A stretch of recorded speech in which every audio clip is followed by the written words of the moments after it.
Imagine a country rich with treasures: gold, diamonds, cobalt, platinum, some of the world's most valuable resources.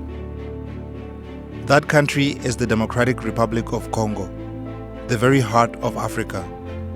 A nation so abundant, yet so scarred. For generations, this wealth has been both a blessing and a curse. The people of Congo have suffered unimaginable hardships, caught in the tug-of-war of powerful forces. This is a story about conflict and crisis in the Congo. A story about how this all came about and why it continues today. The story begins over a century ago when Congo was under Belgian rule, or more specifically, King Leopold II, who ruled it not as a colony, but as his personal property. Under his reign, the people of Congo were subjected to brutal exploitation, forced labor, and violence on an unimaginable scale. Rubber, ivory, and all sorts of minerals flowed out of the country, but in exchange, the Congolese people endured oppression and poverty. This brutal legacy sowed the seeds of instability, leading Congo into the very crisis it finds itself today. Congo finally gained independence in 1960, and with it came dreams of freedom and prosperity. But those dreams were short-lived. A power struggle and the subsequent assassination of Prime Minister Patrice Lumumba led to the rise of Mobutu Sese Seko, an authoritarian leader who would rule Congo for over 30 years. Mobutu promised stability, yet his reign was marked by corruption, exploitation, and suppression. With the support of Cold War allies, he kept a tight grip on power, but his regime left the people of Congo impoverished and the government weak. By the 1990s, the country was teetering on the edge of chaos. In 1994, the Rwandan genocide shattered the region, forcing Hutu militias and refugees to flee into eastern Congo. This ignited a conflict that would forever change the Congo. By 1996, Rwanda and Uganda were backing a rebel movement led by Laurent Kabila to overthrow Mobutu. Known as the First Congo War, this was a time of deep uncertainty as foreign forces poured in, each with their own agenda. The Congolese people were caught in the crossfire, their land now a battlefield for forces far beyond their control.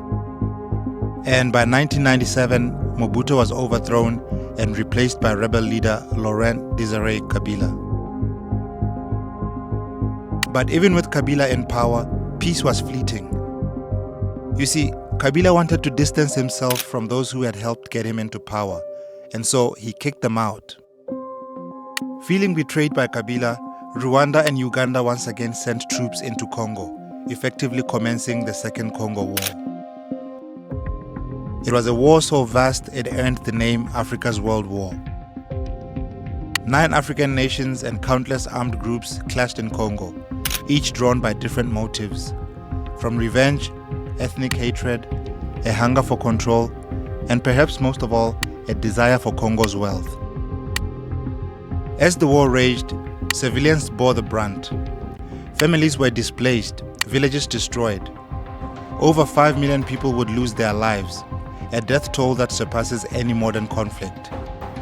Children became soldiers, families became refugees, and villages burnt. And yet, outside the Congo, the world hardly noticed. And when it did notice, help was minimal. Perhaps the greatest irony of Congo's suffering is that its land holds the very resources that power our modern world. Cobalt for batteries, coltan for smartphones, gold for electronics. These are minerals essential to global industries. And yet, this wealth fuels more conflict. Rebel groups, foreign corporations, and even the government all compete for a piece of the resource-rich land. For some, the minerals are the source of survival and power. But for most Congolese, they bring only more suffering, as each mine in town becomes a new battleground. Imagine risking your life every day, mining precious minerals, knowing they'll power devices you'll never even see, let alone own. That is the Congo's paradox. Immense wealth, and yet immense poverty. Even after the official end of the Second Congo War in 2003, peace remains elusive. Hundreds of rebel groups still roam the country, exploiting communities and resources. Despite billions in international aid and one of the largest UN peacekeeping forces in history, the conflict endures. But all hope is not lost.